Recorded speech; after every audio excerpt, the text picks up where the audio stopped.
Bismillahirrahmanirrahim. Assalamualaikum warahmatullahi wabarakatuh. Pada pertemuan kali ini kita akan membahas mengenai era revolusi industri 4.0 beserta istilah-istilah yang populer di era ini.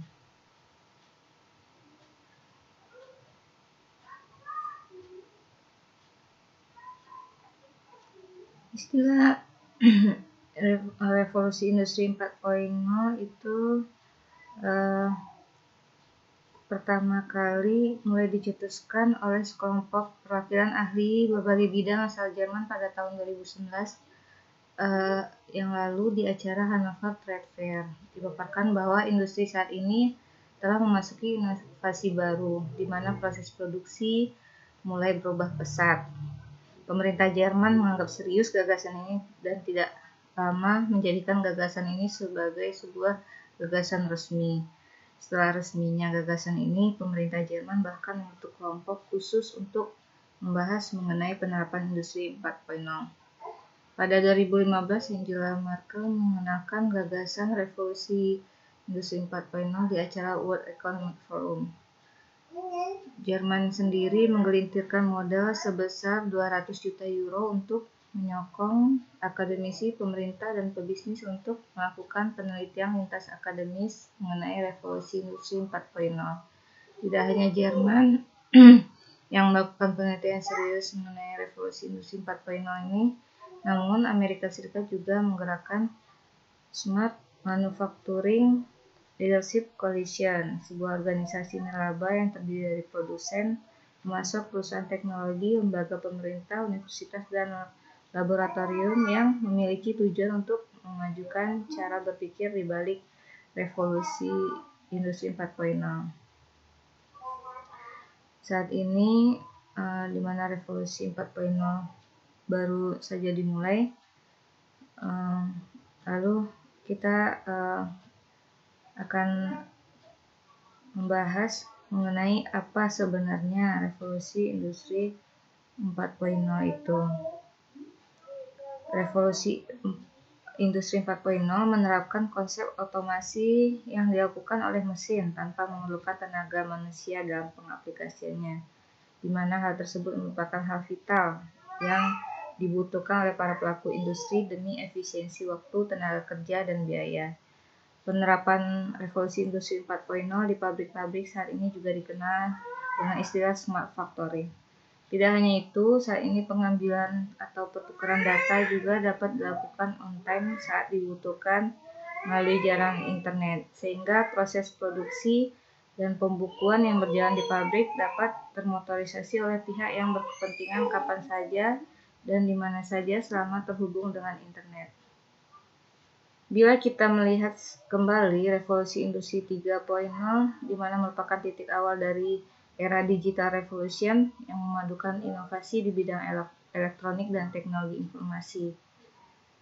Ada perdebatan apakah revolusi industri 4.0 ini cocok disebut sebagai sebuah revolusi industri atau hanya perluasan dan pengembangan dari revolusi industri 3.0.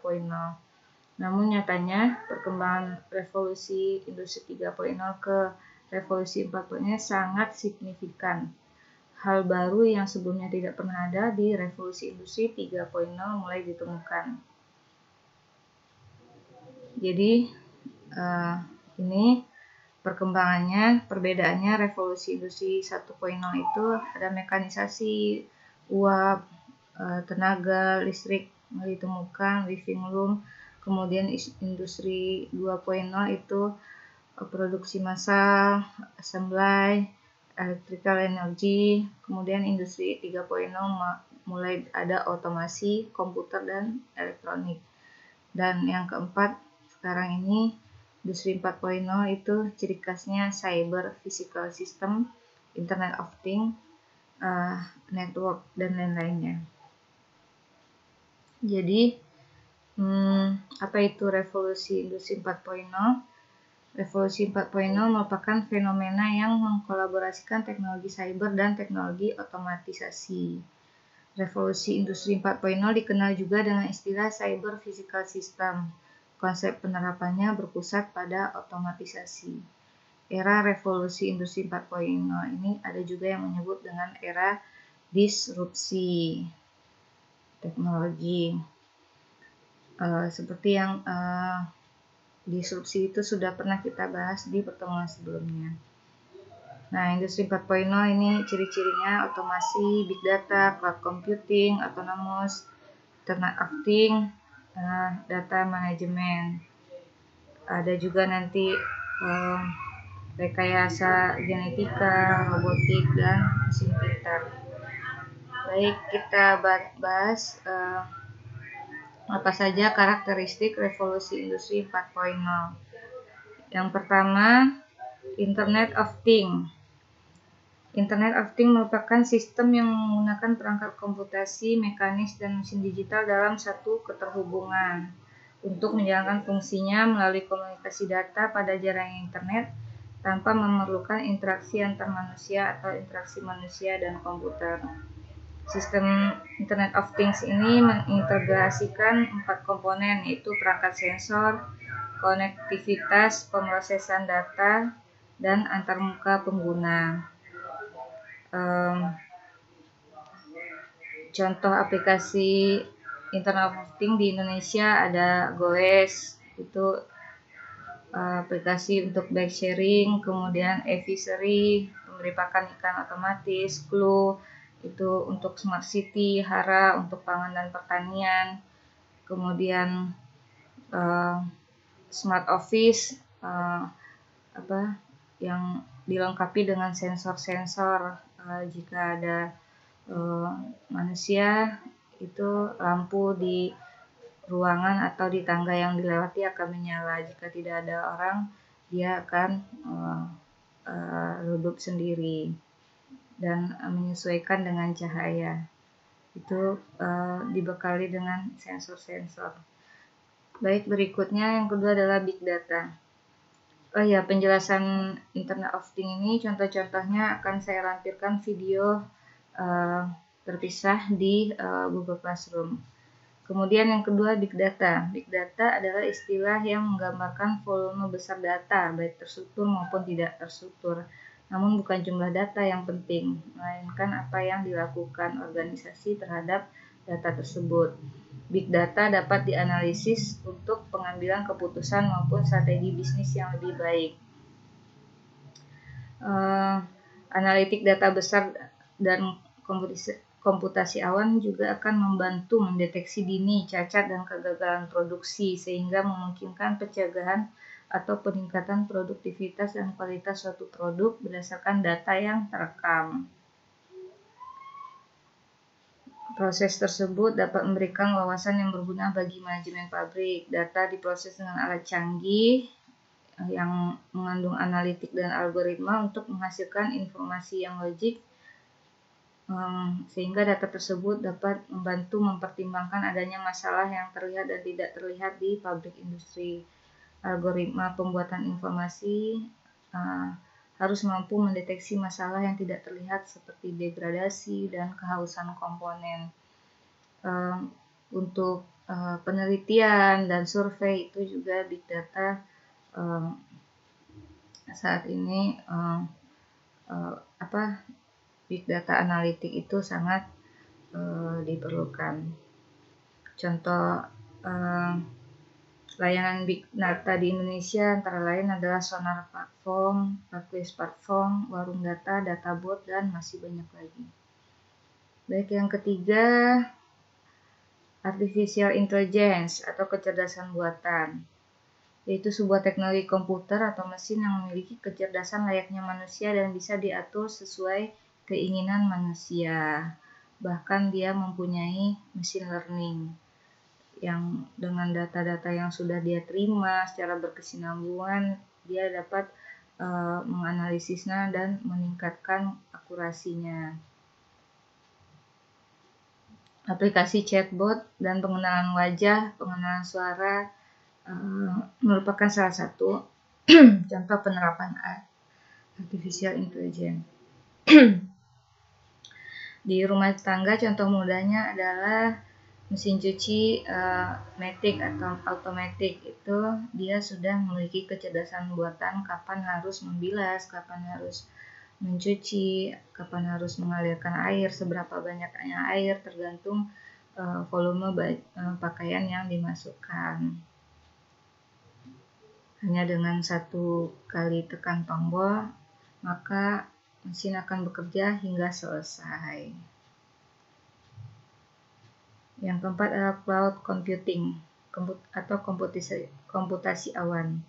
Itu teknologi yang menjadikan internet sebagai pusat pengelolaan data dan aplikasi, di mana pengguna komputer diberikan hak akses atau login menggunakan cloud untuk dapat mengkonfigurasi server melalui internet. Contohnya hosting situs web yang berbentuk server virtual. Ada 3 jenis model layanan dari komputasi awannya ini, yaitu layanan software yang dapat dipakai bersama, layanan platform, kemudian layanan infrastruktur yang dapat dipakai bersama. Produk-produk cloud computing di Indonesia yaitu K-Cloud, Cloud Kilat, Dewa Web, ID Cloud House, Free Cloud. Jadi manfaatnya adalah kita kalau ingin mempunyai web atau sistem informasi, itu tidak harus memiliki komputer server sendiri yang biayanya bisa miliaran, tapi kita hanya bisa menyewa beberapa coupling di server cloud computing. Kemudian yang kelima adalah additive manufacturing. Ini merupakan terobosan baru di industri manufaktur dengan memanfaatkan mesin pencetak 3 dimensi atau yang sering dikenal dengan 3D printing. Gambar desain digital yang telah dibuat dapat diwujudkan jadi benda nyata dengan ukuran dan bentuk yang presisi, sama persis dengan desain yang sebenarnya atau dengan skala tertentu.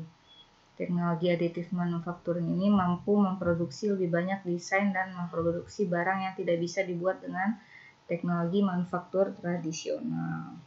Jadi komponen-komponen kecil atau besar di mobil, motor, pesawat, dan lain-lain itu dapat dicetak besi-besinya itu menggunakan 3D printing. Nah, setelah kita mengenal revolusi industri 4.0, ada lagi istilah yang populer dalam era ini, yaitu startup. Kata startup ini sangat familiar di dunia entrepreneur.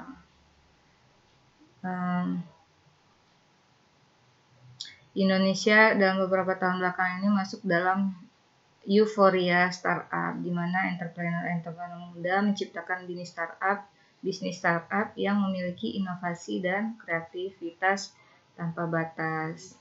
Jadi apa itu startup?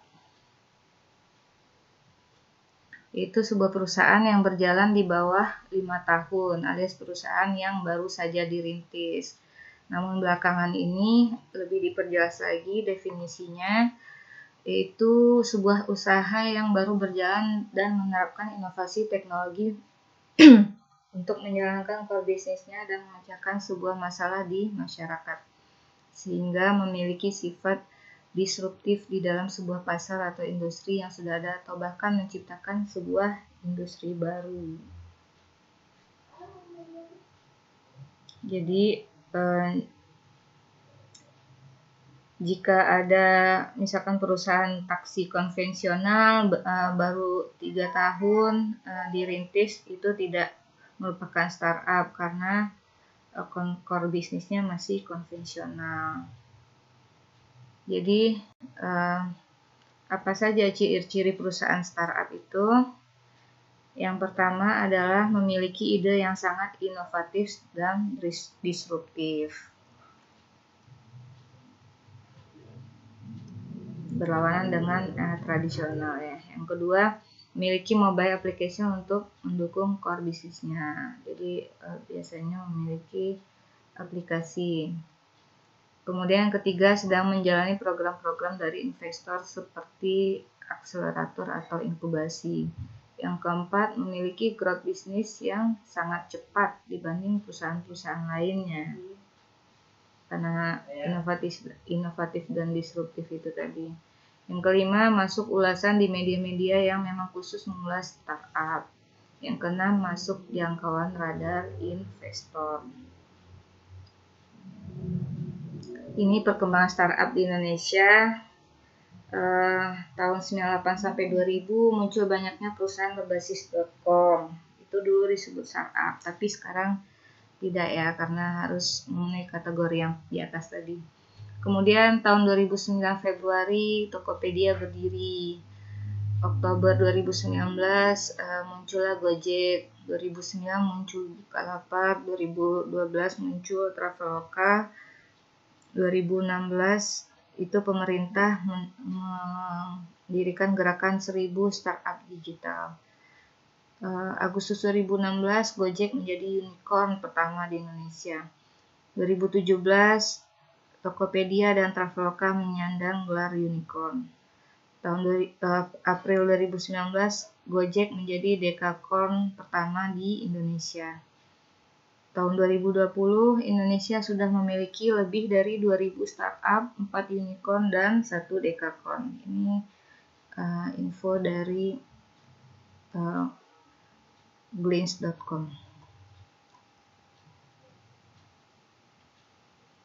Persebaran industri startup di Indonesia. Saat ini Indonesia tengah menikmati pertumbuhan industri digital yang ditandai dengan adanya startup. Nah, ini data dari Indonesia Baik ID yang dirangkum. Persebarannya di Indonesia itu terbanyak di Jabodetabek, kemudian Jawa Timur. Ini Sumatera dirangkap ya semua. Nah, ini dia persebarannya. Sudah menyebar di kota-kota besar. Tidak hanya di Jabodetabek. Untuk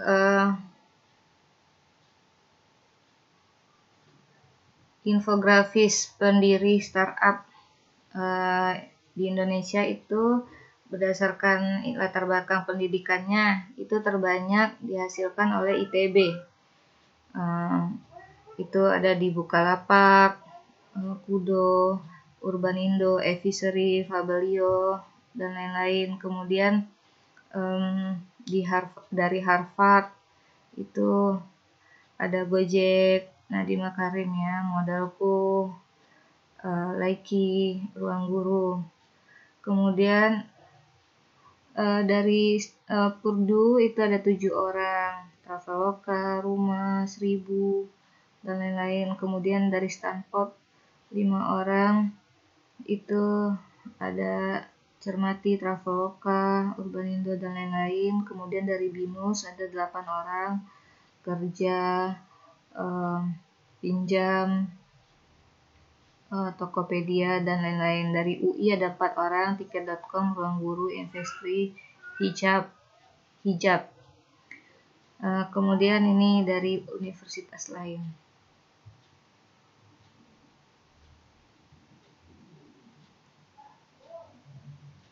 Nah, ini sebagai wawasan buat kita 20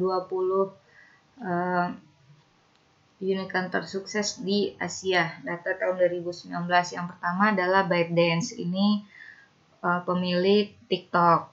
Kemudian Didi dan Grab itu masuk ketiga, ini pemiliknya Singapura.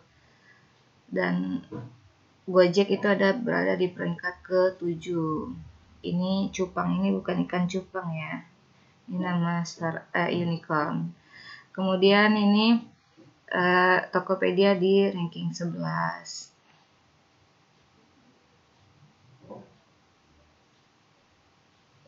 Nah, ini sebagai wawasan berikutnya kita lihat dana-dana yang disuntikkan kepada startup. Ini ada 10 startup nih yang disuntik. Dana oleh SoftBank. SoftBank itu adalah lembaga penyuntik modal dari Jepang.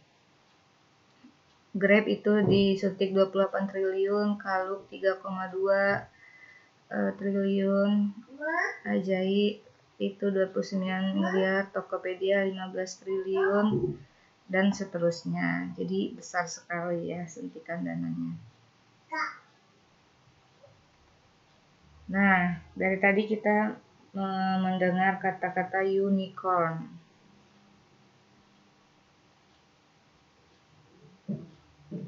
Apa itu unicorn? Unicorn dipakai untuk menyebut perusahaan rintisan yang memiliki nilai valuasi $1 miliar ke atas dan beroperasi lebih dari 5 tahun. Kenapa menggunakan istilah unicorn? Selama ini kita taunya unicorn itu adalah kuda yang bersayap dan bertanduk ini ya. Jadi filosofinya itu sesuai dengan kuda unicorn yang dijadikan simbol itu filosofinya untuk mengungkapkan sesuatu yang langka. Karena jarang-jarang ada perusahaan rintisan yang mencapai nilai valuasi sebesar $1 miliar itu. Dan dia startup itu selalu muncul setiap tahun. Jadi itu adalah sesuatu yang langka. Jadi dipakailah istilah unicorn.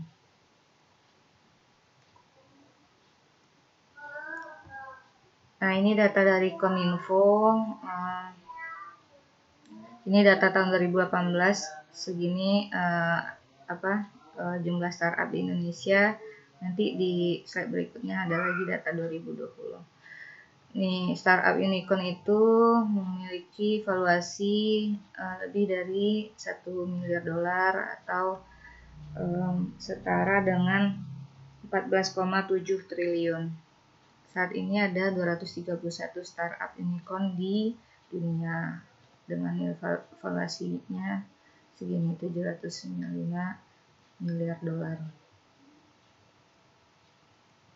Nah, valuasi tadi itu maksudnya adalah nilai ekonomi dari bisnis yang dilakukan sebuah startup. Jadi nilai startup itu adalah $1 miliar itu. Nah, ini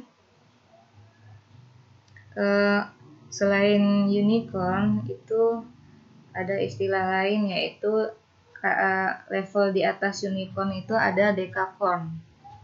Kasta di atasnya ada dekakorn, yaitu startup yang memiliki valuasi nilai $10 miliar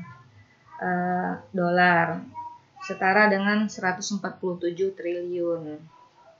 Nah, berarti Gojek kan dekakorn, berarti nilai perusahaan itu adalah 147 triliun. Nah, yang level lebih tinggi lagi hektokorn, startup yang memiliki valuasi nilai $100 miliar setara dengan 1,47 kuadriliun. Jadi di atas triliun itu ada kuadriliun. Ini 4 unicorn di Indonesia: Gojek, Tokopedia, Traveloka, Bukalapak, dan Gojek sudah naik kelas menjadi dekakorn. Ini investornya. Ada Google, di sini ada Astra. Kemudian Tokopedia ini investornya Alibaba, SoftBank, dan lain-lain. Traveloka ini ada Expedia, JD.com, dan lain-lain. Kemudian Bukalapak itu dari Finansial, dan ini MTech, ini grup dari Indonesia. Ini pemilik-pemiliknya.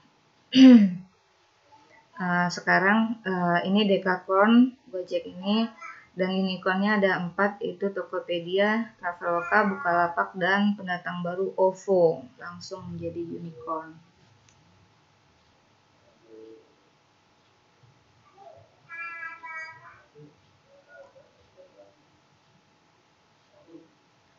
Nah, setelah kita membahas panjang lebar unicorn ini, apakah ada dampak negatifnya?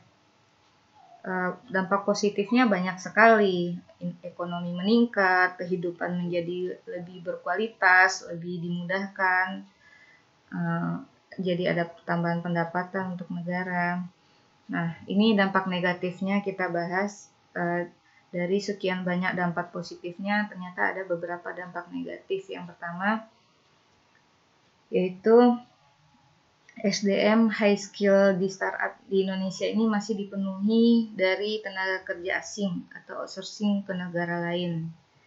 Contoh kasusnya Di Gojek itu pengembangan IT dilakukan sebagian di kota Bangalore, India. Jadi yang SDM yang untuk skill tinggi itu masih memakai tenaga asing. Jadi kita itu hanya warga Indonesia banyaknya mendapat bagian di low skill saja. Kemudian yang kedua, dari sisi neraca dagang, keberadaan startup yang didanai asing justru memperparah defisit perdagangan dan defisit transaksi berjalan sekaligus. Startup yang khususnya bergerak di bidang e-commerce itu berkontribusi terhadap naiknya impor barang konsumsi. Tahun 2018 impor barang konsumsi naik 22%, padahal konsumsi rumah tangga hanya tumbuh 5%. Ini sebuah anomali.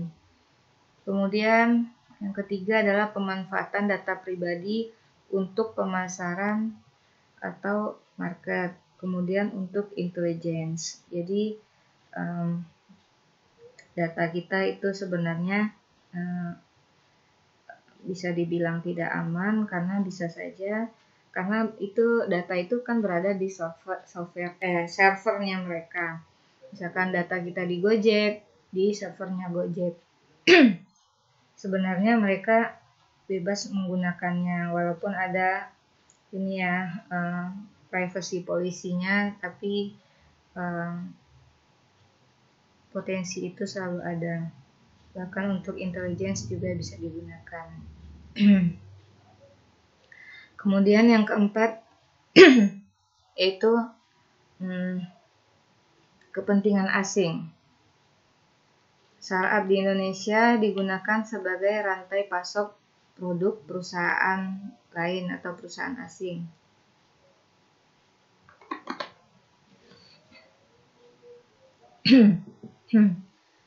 Misalnya,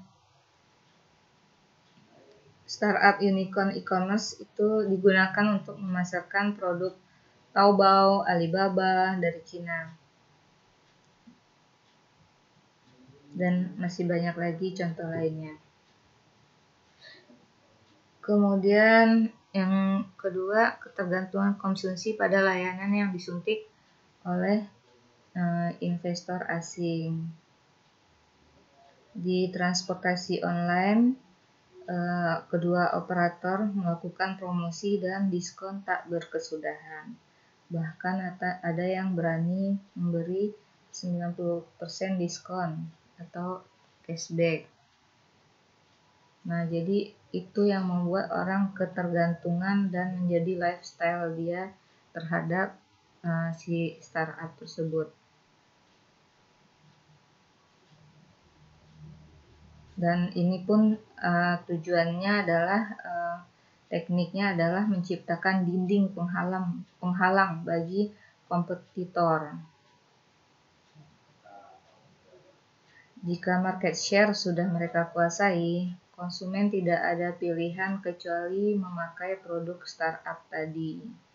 Iklim persaingan usaha yang sehat bisa rusak dengan teknik seperti ini. Kemudian yang ketiga, laba untuk investor asing lari ke luar negeri. Tadi kita lihat investasi besar-besaran sampai 147 triliun itu, tentunya investasi itu tentunya dia laba akan lari ke dia. Misalkan dia memiliki investasi di Gojek, perusahaan asing tersebut memiliki investasi di Gojek 95% dari modal. Tentunya konsekuensinya laba pun akan lari 90% ke dia. Jadi dia yang semakin kaya. Indonesia itu hanya mendapat beberapa persennya saja. Oke, kita doakan mudah-mudahan Indonesia bisa membangun startup yang sahamnya terbesar dari warga negara Indonesia itu sendiri. Baik, untuk kuis hari ini, yaitu soalnya adalah satu, sebutkan contoh startup yang ada di Indonesia, kemudian buat dalam kurung bidangnya. Misalkan nama startupnya Kredivo dalam kurung pinjaman online. Nah, jawabannya ditulis di komentar YouTube di bawah video YouTube ini, kemudian screenshotnya di-upload di Google Classroom. Seperti kuis sebelumnya, tidak boleh ada jawaban yang sama. Baca dulu jawaban di atas komentar yang atas-atasnya, kemudian buat jawaban yang berbeda dari yang di atas-atasnya. Jadi tidak boleh sama jawabannya. Baik, sekian pembahasan kita. Terima kasih atas perhatiannya. Assalamualaikum warahmatullahi wabarakatuh.